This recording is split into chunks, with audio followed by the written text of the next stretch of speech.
सत श्री अकाल।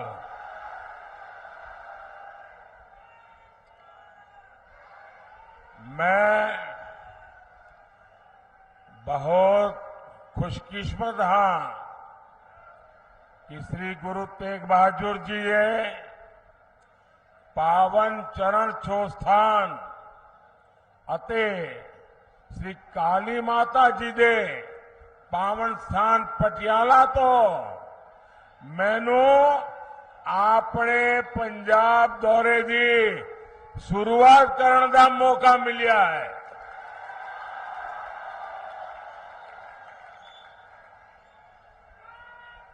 साथियों,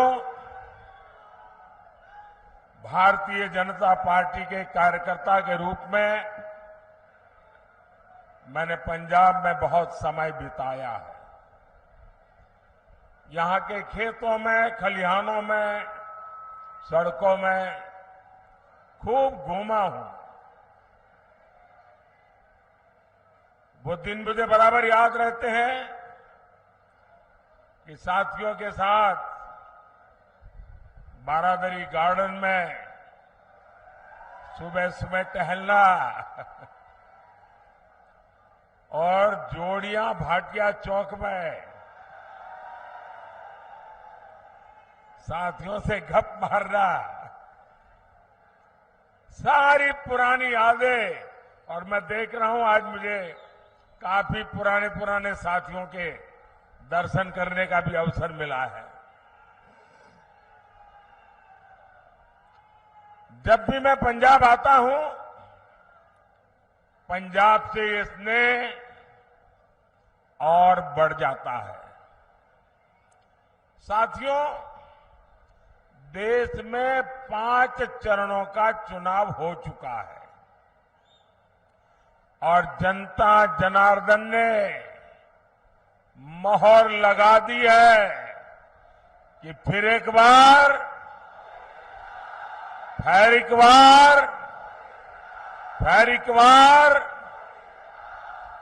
पंजाब भी अच्छे से जानता है कि उसे अपना वोट बेकार नहीं करना है। और आप तो जानते हैं, वोट उसे दीजिए जो सरकार बनाए, वोट उसे दीजिए जो विकसित पंजाब बनाने के लिए प्रतिबद्ध हो, जो विकसित भारत बनाने का संकल्प लेकर चला हो। और इसके लिए जरूरी है फिर एक बार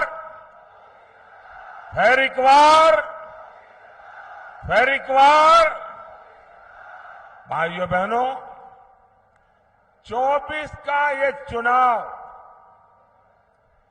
देश का चुनाव है। देश को मजबूत बनाने का चुनाव है और देश के सामने एक तरफ भाजपा और एनडीए है, दूसरी तरफ भ्रष्टाचारियों का इंडी गठबंधन है।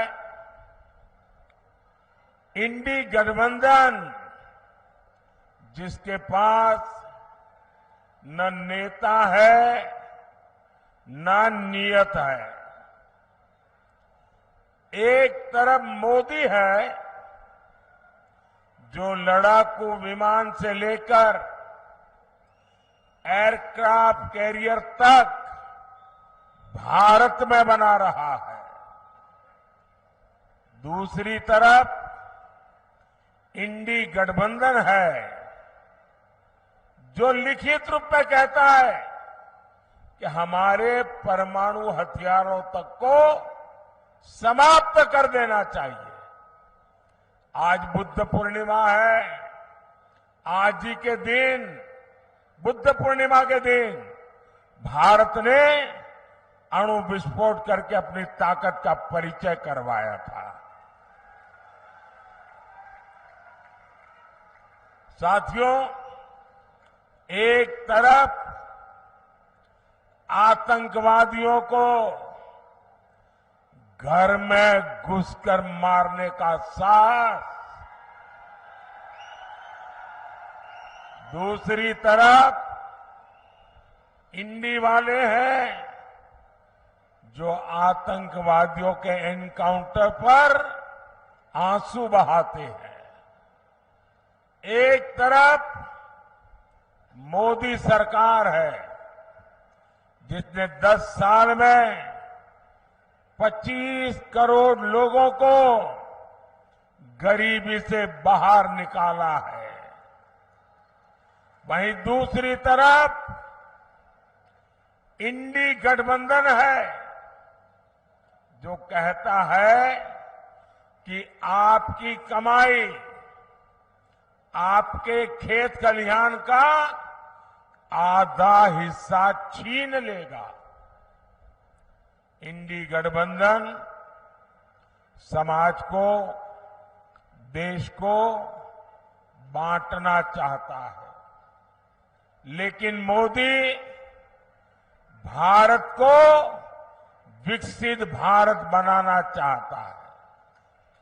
और इसलिए मैं आज पंजाब की धरती पर पंजाब के मेरे भाई बहनों से मैं आज आशीर्वाद मांगने आया हूं।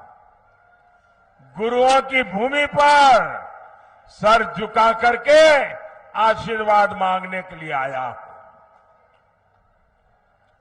भाई और बहनों, राष्ट्र रक्षा हो, आस्था और संस्कृति की रक्षा हो या फिर देश का विकास, पंजाब ने, सिख समाज ने हमेशा आगे बढ़कर काम किया है।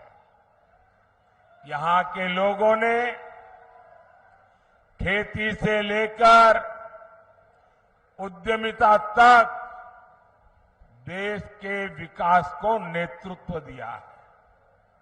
लेकिन साथियों, कट्टर भ्रष्टाचारियों ने पंजाब का क्या हाल बना दिया है। यहां से उद्योग कारोबार पलायन कर रहा है और ड्रग्स का, नशे का कारोबार फल फूल रहा है। यहां राज्य सरकार का हुक्म नहीं चलता। यहां रेत खनन mafia, drug mafia, shooter gang की मनमानी चलती है। पूरी सरकार कर्ज पर चल रही है। सारे मंत्री संतरी मौज कर रहे हैं और जो कागजी सीएम है उन्हें दिल्ली दरबार में हाजिरी लगाने से ही फुर्सत नहीं है। क्या ऐसे लोग पंजाब का विकास कर सकते हैं?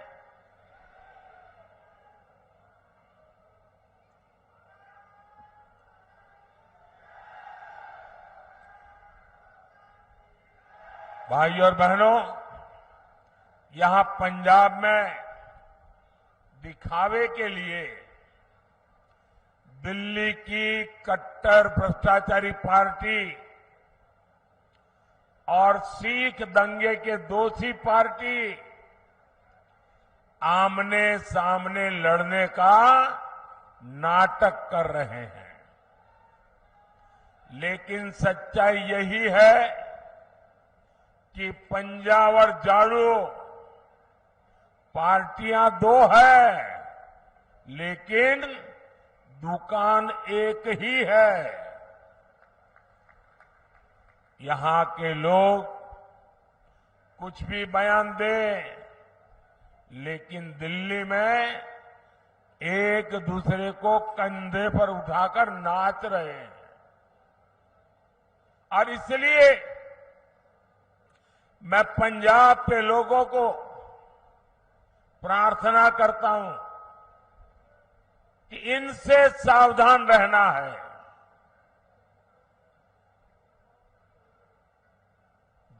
जिसको वो अपना गुरु मानते थे, वो अन्ना साहब हजारे के साथ भी जो धोखा कर सकते हैं, वो दिन में 10 बार झूठ बोल सकते हैं।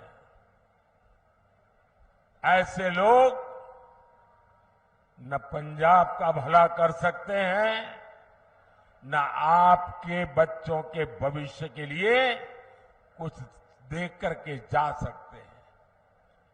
भाइयों और बहनों, इंडी गठबंधन को न विकास की परवाह है और न ही हमारी विरासत की चिंता।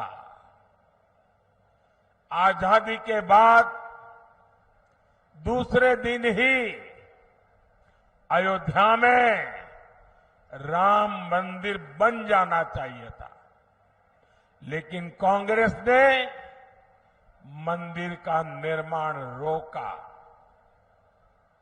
अब जब मंदिर बन गया तो ये मंदिर को गालियां दे रहे हैं। आज दुनिया भर से श्रद्धालु अयोध्या पहुंच रहे हैं और उनका स्वागत महर्षि वाल्मीकि के नाम पर बना हवाई अड्डा करता है।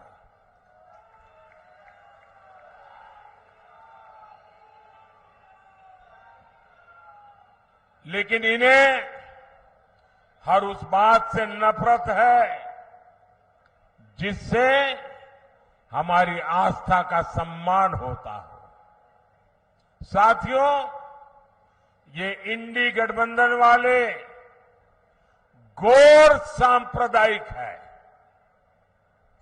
ये घोर जातिवादी है, ये घोर परिवारवादी है। सत्ता के लिए ये किसी को भी धोखा दे सकते हैं। साथियों, यही कांग्रेस है जिसने सत्ता के लिए देश का बंटवारा किया और बंटवारा भी ऐसा किया कि 70 साल तक हमें करतारपुर साहिब को दूरबीन से दर्शन करने पड़ते थे और हर कोई इंसान अपमान महसूस करता है। मैं कांग्रेस वालों को कहता हूं कि जब बांग्लादेश की लड़ाई हुई 90,000 से ज्यादा पाकिस्तान के सैनिक सरेंडर कर चुके थे। 90,000 से ज्यादा पाकिस्तानी सैनिक हमारे कब्जे में थे। हुकुम का पत्ता हमारे हाथ में था। और साथियों, मैं विश्वास से कहता हूं, अगर उस समय मोदी होता,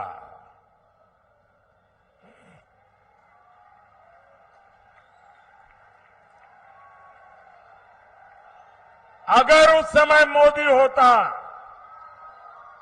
तो मैं इनसे करतारपुर साहब लेकर के रहता, तब जाकर के उनको जवानों को छोड़ता।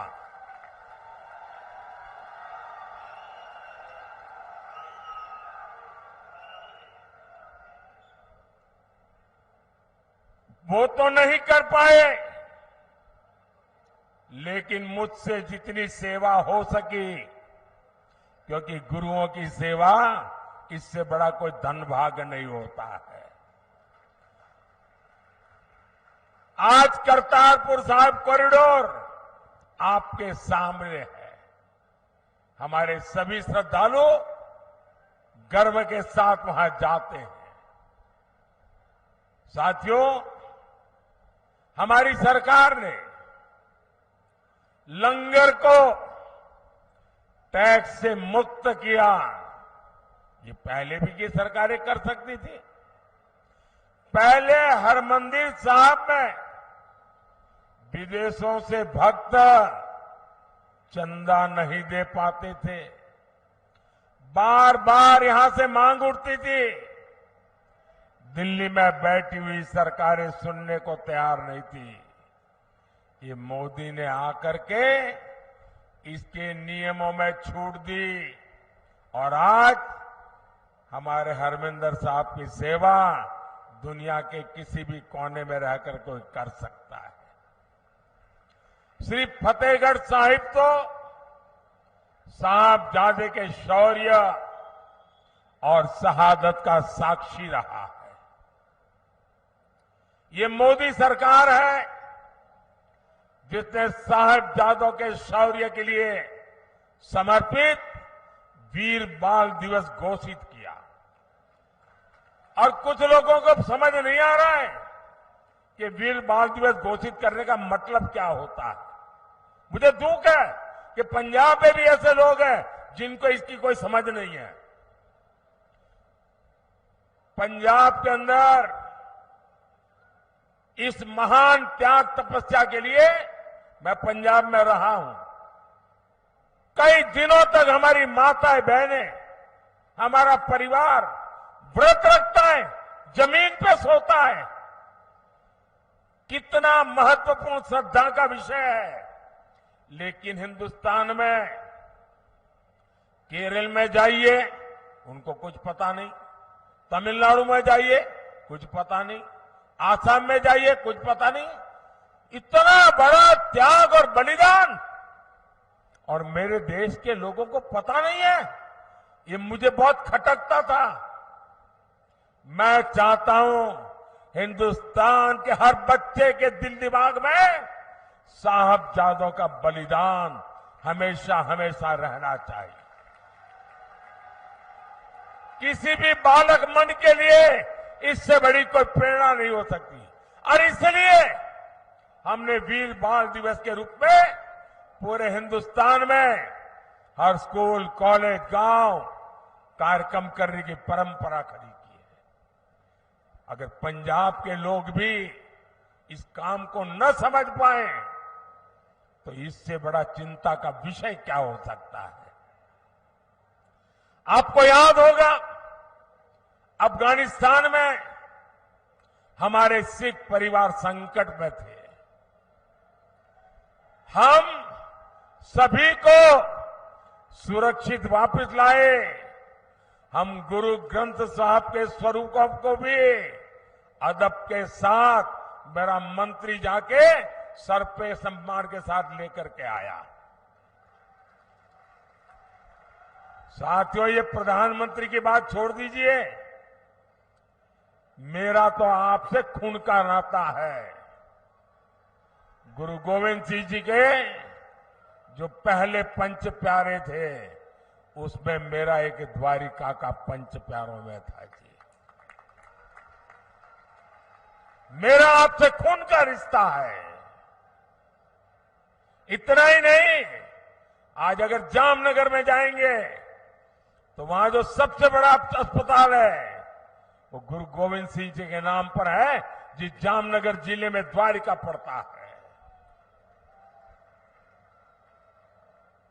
लेकिन आप तक ये सत्य पहुंचाया नहीं जाता है। आपको जानकर के खुशी होगी और कभी फुर्सत मिले तो लखपत जाके आना। गुरु नानक साहब वहां विश्राम किया था।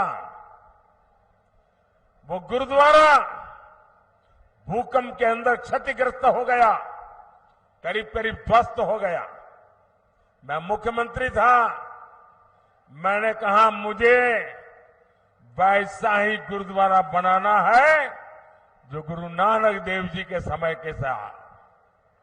अब मेरे पास उसके लिए बनाने वाले लोग नहीं थे। मैंने देश भर में खोजा, उसके लिए मैं मिट्टी लाया, उन आर्टिजन को लाया जो बना सकते थे। और आपको खुशी होगी, आज कच्छ के रेगिस्तान में आखिरी गांव में लखपत में मैंने वो गुरुद्वारा वैसा ही बना दिया जैसा पहले था। और आज उसका मैं विस्तार भी कर रहा हूं। वहां कोई वोट नहीं है। ये वोट के लिए मोदी नहीं करता है, श्रद्धा है इसलिए कर रहा है। गुरुओं के त्याग बलिदान के प्रति ये सर झुकता है मोदी का, इसलिए कर रहा है।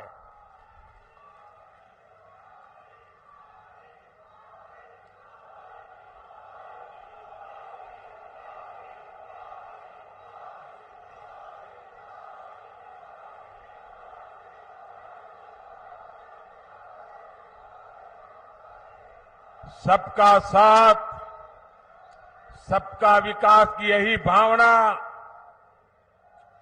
बीजेपी एनडीए की पहचान है।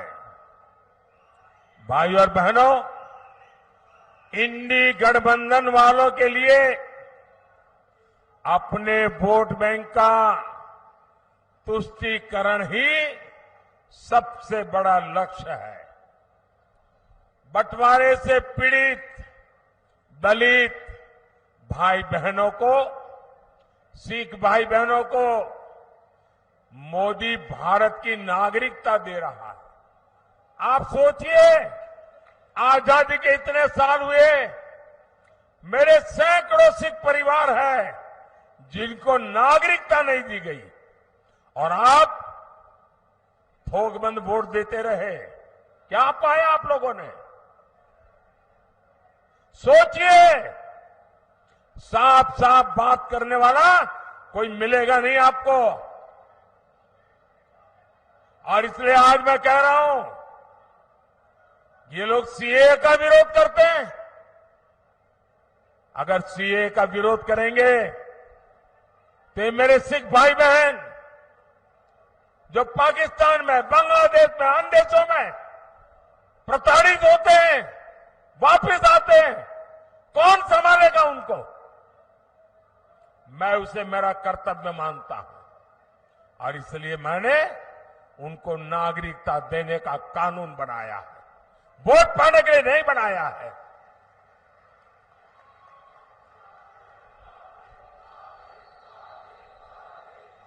और ये इंडिया अलायंस वाले देख लीजिए, सीए के नाम पर दंगे कराए और ये आज भी कह रहे हैं कि वो वापस आएंगे तो सीए को खत्म कर देंगे। आप मुझे बताइए, क्या बंटवारे के पीड़ित सिखों को भारत की नागरिकता देना गलत है क्या? देनी चाहिए कि नहीं देनी चाहिए? मोदी सही कर रहा है कि नहीं कर रहा है?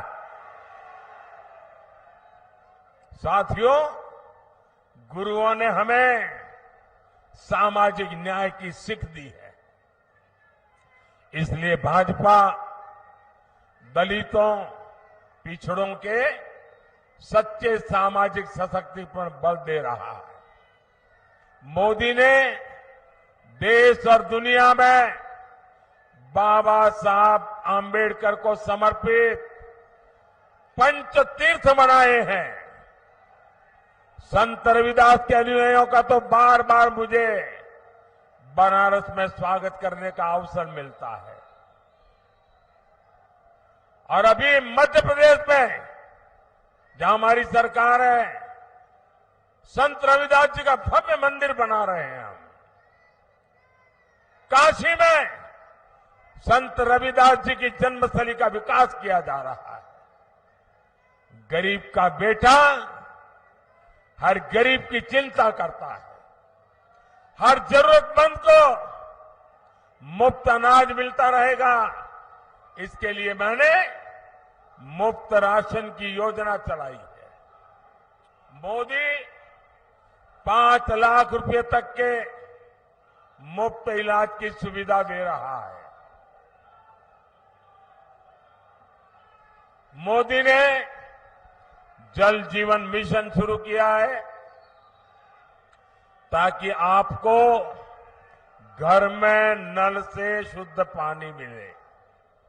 इससे प्रदूषित पानी से होने वाली अनेक घातक बीमारियों से हम बच पाएंगे। साथियों, पंजाब को 5 नदियों का आशीर्वाद मिला है। यहां के किसान मिट्टी से सोना पैदा करते हैं, लेकिन ये इंडिया वाले किसानों से भी झूठ बोलते हैं। इन्होंने किसानों से एक वायदा किया, पूरा नहीं किया है। ये भाजपा है जो किसान कल्याण को प्राथमिकता देती है।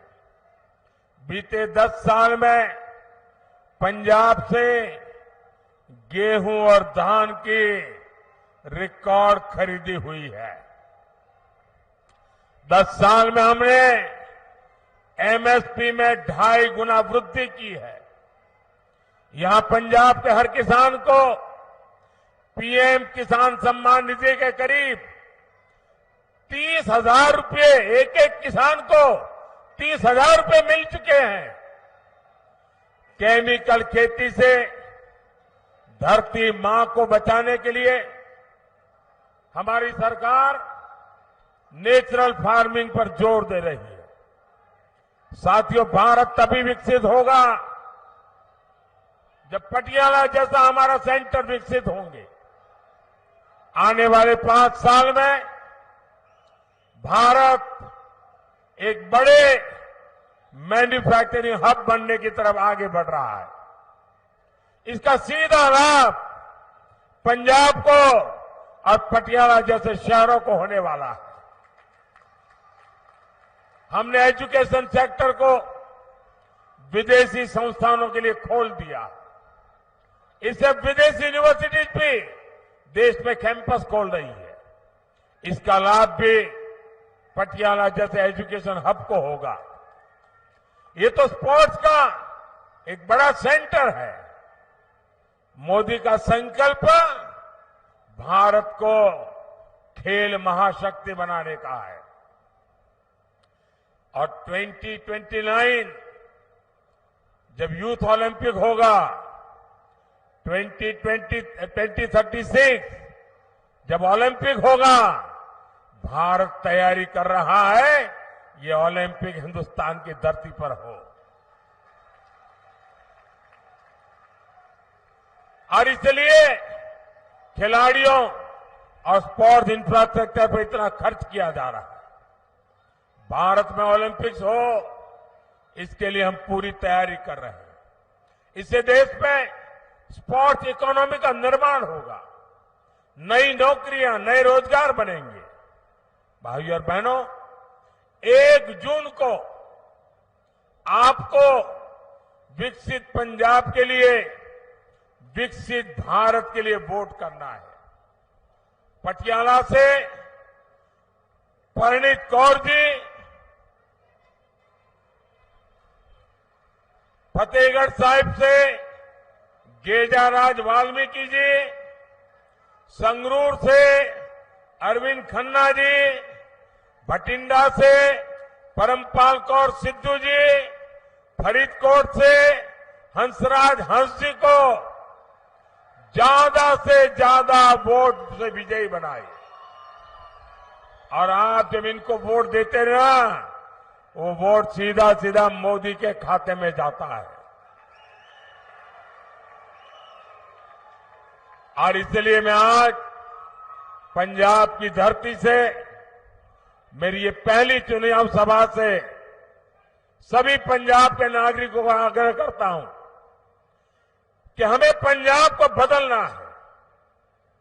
हमें पंजाब को नई ऊंचाइयों पर ले जाना है। हमें पंजाब को वो पुराना गौरव वापस लौटाना है। और ये काम सिर्फ और सिर्फ भाजपा कर सकती है। मैं आपका साथ चाहता हूं, मैं आपका आशीर्वाद चाहता हूं और मैं आपको वादा करता हूं, ये मोदी की गारंटी है।